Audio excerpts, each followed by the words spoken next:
എൻ്റെ ഭാവി, എൻ്റെ കുടുംബത്തിൻ്റെ ഭാവി, എൻ്റെ മക്കളുടെ ഭാവി ആരുടെ കയ്യിലാണ്? ദൈവത്തിൻ്റെ കരങ്ങളിലാണ്.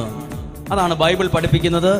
ജെറമിയ 29-ാം അധ്യായം 11-12 വാക്യങ്ങൾ. ജെറമിയ 29, 11, 12 വചനങ്ങൾ ഒന്ന് ശ്രദ്ധിച്ചു കേൾക്കുന്നു.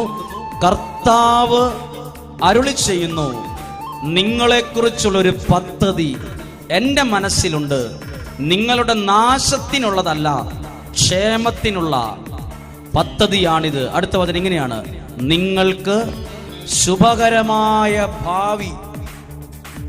അതായത് നമുക്ക് നല്ലൊരു ഭാവി തരുന്ന പദ്ധതി ആരുടെ കയ്യിലേ ഉള്ളൂ? അത് കേട്ടുകൊണ്ടിരിക്കുക എല്ലാവരും ബോധ്യപ്പെടുക. എൻ്റെ ഭാവി, എൻ്റെ നല്ലൊരു ഭാവി, ദൈവം ചെയ്തതെല്ലാം നല്ലതാണ് കേട്ടോ. കാനായിലെ കുടുംബത്തിൽ വെള്ളം വീഞ്ഞാക്കിയപ്പോൾ ആളുകൾ പറഞ്ഞെന്താ? നല്ല വീഞ്ഞ്.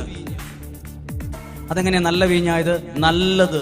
ദൈവം ചെയ്യുന്ന എല്ലാ പ്രവൃത്തികളും നല്ലതായിരിക്കും.